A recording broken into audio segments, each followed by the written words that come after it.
have is here.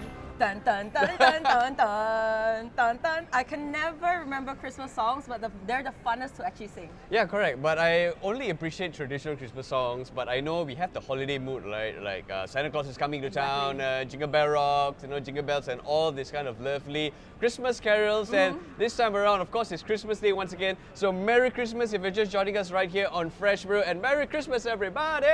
Exactly. We're here in Wanutama, and of course, thank you Wanutama for lending your space with the beautiful Christmas decoration. But other than that, we also have beautiful people in our studio here today. We're not alone, of course, celebrating Christmas. It's all about friends and family. With that, I would like to invite our guest of the day. We have a Mr. International, a Miss World Malaysia, and a rebel with a cause. Ladies and gentlemen, please welcome on the show Samuel, Wenanita, as well as Hugo. Woo! Thank you. Merry Christmas, guys. Merry Christmas. So today is like a different day, right, as compared to all the other days. I mean, you woke up today. What was the first thing that came to your head? And of course, coming here, what else went through your minds? Presents. Because it's Christmas, it's gotta be presents. What am I getting today? You still get presents until today. I make sure I do. Unfortunately, my I ask around, remind everyone. So you have like a Christmas wish list lah. Sort of, yeah, but I can't make it that obvious. So yeah, just So slip a note here and there. What's on your Christmas wish list this year? Oh, I can't tell you that. I'll text it to you. Don't Oh, worry. okay. Preemptively. we can do the QR code. You know, if Chinese New Year and Raya, you do QR code banking. That's So- what Wen is hinting. So you scan her QR code and then whatever that she wants it appears just Oh like that. yeah. Oh, That's thank you for the amazing. idea. Maybe next year. Yeah. There you go. Perfect. Right now, But- Christmas, right, Yes. Zoe? First and foremost, I don't know why, but this year everyone's just emphasizing the fact that don't buy expensive gifts, Oh. right? Yeah. So, yeah, Isaiah, what has it got to do with you when it comes to presents? Are you the type that will buy expensive presents, especially for your loved ones? Because when it comes to me, right, I'll be like, okay, I know you quite long enough. I'll buy you something more expensive. Oh, I just said it on So TV. the price. So for Brandon, is that the price of the present depends on how long you know the present. The longevity. Yeah, that's how I do it. Okay. Yeah. I think in general it's about the same. But for me, I think I taught in school for a long time, 10 years in school, and it's sometimes not so much about the value of that present. I remember that when I was leaving the school, some of my kids actually got some rocks. Right? They painted them, they wrapped it up, and they gave it to me, and I still have it with me. With some of the awards that I've garnered throughout the years, I put this gift right up there. So I don't think it's so much about the value of it, but the thought that went to it, the heart that's in it as well, and the sincerity behind it. So yeah, so no matter what, I think it's the people that's giving it is most important. Who is giving it and why they're giving it to you. I love it. It's the thought that counts, right? Whenever you Just receive a made me present. feel bad Wow. about my list. What about you, Hugo? Like in terms of giving Christmas presents, are you do you put a lot of thought into a Christmas gift, or are you just like, okay, give me your wish list, I'm gonna buy anything off your wish list? For me, like I don't buy a lot of Christmas present. I just make an event for family gathering. So as long we can have a memory and celebrate Christmas together, and yeah, that's all. I don't know, I love like it. So you're more like about celebrating and I think we're all family. finding excuses not to buy Yes, gifts, but yeah, I know. exactly. And it's okay because at the end of the day, this is the first year that we're actually fully going. We don't have any restrictions so much. Yeah. Like the Right, previous right. years, it was only like 250 per house, or if you live in a smaller house, it's 50 people per visit. Correct. So now you can go all out. And the cool thing about on the show today, we have 3 Sabahans, guys. So we have Wen, also Hugo, who are also Sabahans. So I'm actually curious. This year, are you both heading back I am. after the show? Yes. Yes, exactly. Going Not back. together, but Not yes. Not together, but Yes. we're going back to Yes. Sabah. All right. Where's your respective hometowns? I was born and raised in Kota Kinabalu, so I will be going back there to celebrate Christmas. Yeah, if there's some time, then I will go back to my kampung, which is Kuala Penyu, or my mom's place in Abawan. Yes. What about you, Hugo? I was born in Kota Kinabalu, but I raised in Labuan. But then, Oh, orang Labuan. yeah, orang Labuan. But then after 12 years, one family go back to Papar. Wow. So we're going to celebrate Christmas in Papar, which is we have a family business in Papar. So we have a very big place to celebrate Christmas together with all the families. Right. Yes. Right. And then What- Isaiah can bring all yeah. the students to Papar KK. It'll be a great experience. The flight tickets are going to be super expensive. So It is super expensive since July already this year. You want to book, to go back for Christmas, it's going to cost you, a lot of money. Yeah, a lot of money, Samuel, yeah. what's your plans right after the show? Where are you going? How are you going to celebrate Christmas this time around? I think I'm going to spend time with my family, of course, back in Kuantan, and also some loved ones and friends who has always been there for me. So I usually keep my Christmas very simple, very with friends and family, close friends and family. So yeah, that's basically it. And, not so much a fan of huge parties, but maybe New Year's, but not Christmas. Christmas is usually about friends, family, just hanging out, enjoying each other's company. So you have a very intimate Christmas. Yeah, intimate one. I see. Yeah, that's good because when it comes to me last time, right? I mean, a few years ago, Zoe, I always thought about Christmas is presents and chilling with your friends, and that's it. As I get older, then I realize, hey, look, family is more important at the end of the day. You don't have to call 10,001 people to your place if you have a Christmas party whatsoever. What really matters is your close one. Just knowing the fact that they are there and they're okay, that's exactly what Christmas means. True. And you should always invite friends or family who knows how to clean. Oh. That's the harder part about celebrating because I do a lot of parties, I invite friends and That's family. right, Because like both of you, I'm not from here, so I don't have immediate family around. So I always make sure I invite people who know how to clean and who know how to help around the house after. So that's like my So that's a group very of friends. strategic. Yeah, very strategic. I'll invite those who who have been Okay, to the house. They're like, okay. okay, after this, we're gonna help Someone Zoe who clean. can cook, now someone we who know. can Can clean, clean. and bring Yeah. the food. They bring the Yeah. food. Now but- we know if you invite us, then Yes. we're good. You are on my good friends list, Oh, the okay. friends that you help out. Okay. But it's actually very, very interesting. So I'm actually very curious because the three of you come from different backgrounds itself, right? So very interesting about you. I want to touch on you, Hugo. Is that you used to be a football player, Yes. right? So how did that journey transition into you being Mr. International? What was the steps, or did you realize, okay, one day I'm just gonna try and compete for pageants, and why not? What was the thought process? Okay, so actually I used to play for my country as football, but just for under 15 and under 18. So I just quit for the football, and I was thinking okay, why don't I just choose to go for pageant? Because a lot of people saying, Hugo, why don't you just go for model, because you have a very good looks. But I'm sorry, I just okay, and then okay, just try. Yep. And I did try, but I never win. But I never give up. Yep. I just go for until 5-time pageant, starting Wow. from top 2, and then didn't score anything. Yep. Then top 4, and then top 3, and then become the grand winner for Mr. International. Wow. It started back then for you, right? Because I did some Yes. homework. Started back then from you. Well, everything started at home first, right? You Yes, went through this exactly. small little competition around your neighborhood or something like that. That's how it started. Yeah, right? I did compete in.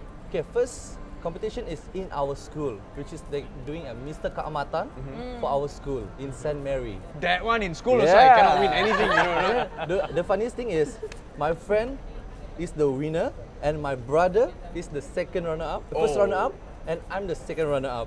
Wow. Yeah, so okay, that's make me to gain my, I want to make Yeah. them think they are wrong. Yeah. So here am I, become the top 16 in Mr. International. Yeah. Yes. Fantastic. So you show again, rebel with a cause. I think that tagline when I first read in your Instagram, that really stuck to me, and because so your story is that you competed when you were younger and you never won, and that never deterred your determination. For you itself, a very interesting story is that when you first entered your school, a teacher told you it's okay. These are orang asli kids. You don't have to do much. You don't have to put in effort. I want to know what went through your head at that time, because you were new. Of course, you had a different aim or a different type of school you want to teach, but you ended up on the orang asli school. So hearing that, what was going through your head, and I wanted to quit. To be very frank with you, I think the first few months was very challenging. Wow. I think when you're put in an environment where you don't see any self-growth, Yeah. you don't see your professional career growing, and you don't feel an attachment to what you're passionate about, I think it's really, really hard. But for me, things changed as I dived into the livelihoods of my kids, the orang asli kids in the community. And I think significantly what happened was I had to unlearn whatever I knew about education, about learning, about people, about understanding what my role was as a teacher. I learned it from the kids and from the community, and I think from that moment onwards I realized that I was there for a reason. So I think my story also started with me not wanting to be a teacher in the first place, somehow ending up being one because of the love of languages, the love of arts and music. But then I think it's important, I think probably like a Christmas message you can call it, it's very important to find your passion, what you really, really want to do. And it could come from children, it could come from your career, it could come from so many other things, but I think it's very important for one to find their passion. And for me right now, I think as I learned from the kids and the community, it made me realize throughout the years, I've been doing this for about 12 years now, is that I want to make sure that every child in Malaysia, no matter where they come from, rural Malaysia, Sabah, Sarawak, wherever it is, right, they have access to quality education. So that has become my cause right now and something that I'm passionately working on. And it all started with unlearning what I knew and learning from the kids and the community. One of the biggest takeaways from this year, Zoe, is that none of these wonderful folks gave up when it was tough for them. It reminds me more like the Christmas tree as well. You know, you've decorated beautifully. Your ornaments represents challenges, but at the end of the day, they still can be hung beautifully at the tree or on the tree and right up on the star. So That's beautiful. I love it. right. I'll never look at the Christmas tree the same again. Every ornament, this is my life struggle. This is Hugo's struggle. This is Wen's struggle. you can decorate it. It looks beautiful. Wenanita, when it comes to this, whatever I just mentioned, overcoming obstacles, how do you do it? Okay, so I think being in pageantry in general for the past 6 years, of course, I had to go through a lot of obstacles to be where I am today. And I think, just like what he said, I had to unlearn a lot of things in order to learn from new experiences, in order for me to gain the mental strength that I have today. So after, like the saying goes, you know, you get knocked down so many times, you just keep getting back up. There's no number to it. So at the end of the day, it's all about mental strength and of course emotional stability, and that is something that you learn over time, and it's not just overnight. I'm just curious because I know Miss World, they do have a sisterhood, which consists of Alexis. You know, we had a couple of my personal friends as well. So how did you feel after winning, after crowning, and you know them inviting you to the sisterhood? Like, hey, look, at the end of the day, we're gonna. It's beyond Miss World. It's beyond the pageantry. It's a real sisterhood. We're real people with real causes. How did you make? How did you feel when they extend the invitation to you to join the sisterhood?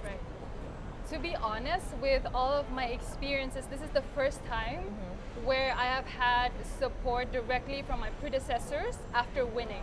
So it came like quite as a shock to me in the beginning, but it was they accepted me very warmly into the sisterhood.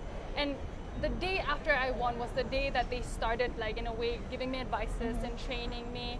And till this very day, they still check up on me. So almost every single day, I have a different queen just checking up on me on my progress, and especially very important, my mental health. Yes. So that in itself I'm very grateful for, and I know that one day, once I crown my next successor, I know exactly what to do because of my predecessors, and I hope to be just as great as they are. If they are watching, thank you. I love it. I love it. Samuel, you were nodding along. Do you also have, you know, your group of a gang or group of a brotherhood? Of course, I think sometimes the teaching profession can be a bit lonely at times, so it's always important to have a community of practice, to learn from each other's successes, but most importantly to learn from each other's failures. What have you learned? I think the beauty of Malaysia is that we've got, you know, a country that's filled with individuals from different walks of life, culture, race, practices and all that. So an education, a good education system is one that's able to contextualize to the needs of these certain communities. So it's important for teachers to actually support one another, to together elevate the teaching profession, to make it clear to everybody that teachers are important. Teachers play a crucial role in each and everyone. Like everyone here, you all started off because of a teacher, someone who inspired you as well. But sometimes for teachers, when it becomes demotivating, it's always good to be in that community where you can rely and support one another. I think as I was named the top 10 finalists of the Global Teacher Prize and all that, I saw a lot of teachers coming to support. But it's not just because because I won or something like that, because I was taught them. It was way before that. Every teacher understands the struggles of each teacher, and we are always there to support one another. So I hope this continues.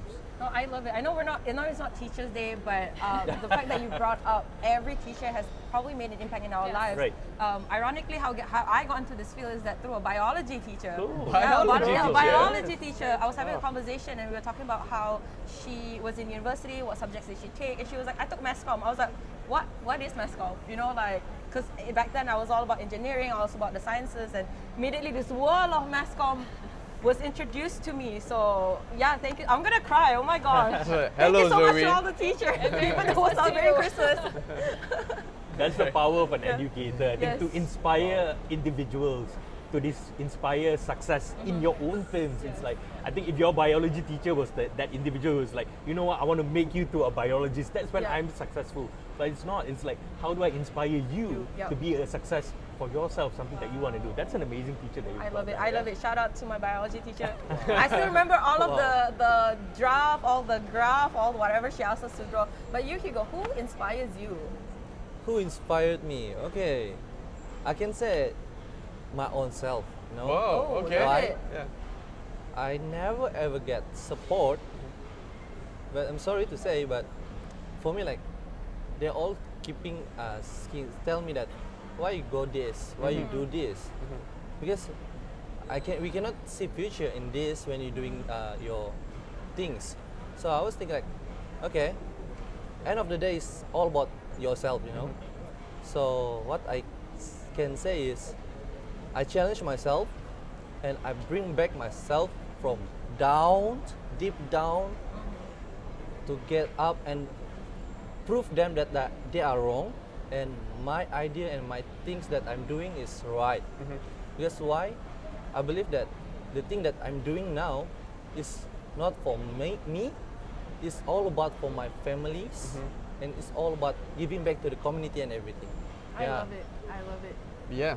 You are Honestly. your harshest critic at the end of the day, right? Yes, exactly. I Yeah, love that's it. why when people ask, right, who's your idol? I mean, who do you idolize, you know? And that's a brilliant answer. Myself. Because at the end of the day, it's all about you, right? How you Yes. come back stronger in every single thing that you do. Exactly. Now, of course, it's Christmas. Zoe just asked you what's your wish list. But of course, in a materialistic way, of course, you want to keep it to yourself. But in terms of your Christmas wish list, you know the song My Grown Up Christmas List? Have you heard by Christina Aguilera? If I'm not mistaken, because Okay. it's been years since I have listened to that one. Okay.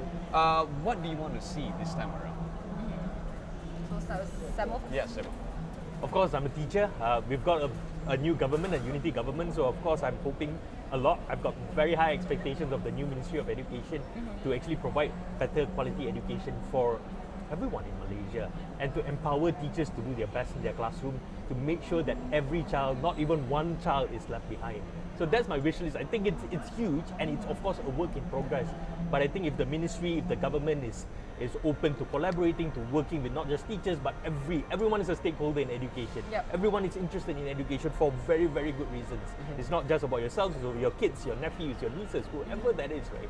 So I really, really hope that we can come together, not just as a government, but as a country, to ensure that every child gets access to quality education. That's my Brilliant. only wish. I love it. Brilliant, That's why it's a brilliant. top 10 finalist. Brilliant, brilliant. All right, wait, what's your wish Okay, list? so for me, it's going to be a lot more general than that. Okay. So for me, every December, it always feels as if there's going to be a start of a new cycle because we're going into a new year.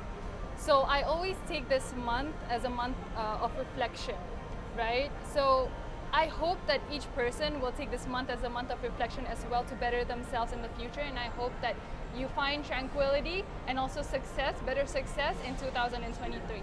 Awesome, Alright, awesome. All right, You go. Wrap it up. Okay, what's the question again? What's your wish list for this year? Yeah. Okay, what is my wish list this year? Okay, the only thing I want is I want to end my years with a very good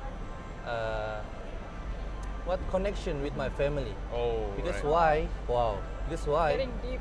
Yeah. Okay. Back then, I'm the person that I don't care about people. You know, Right. like Right. I just care about myself. I just like do what I want to do. I don't care about my family. I don't care about my friends and everything. But that is my mistake. And what I want is I want to keep my memories. I want to bring myself back to my family, so that I can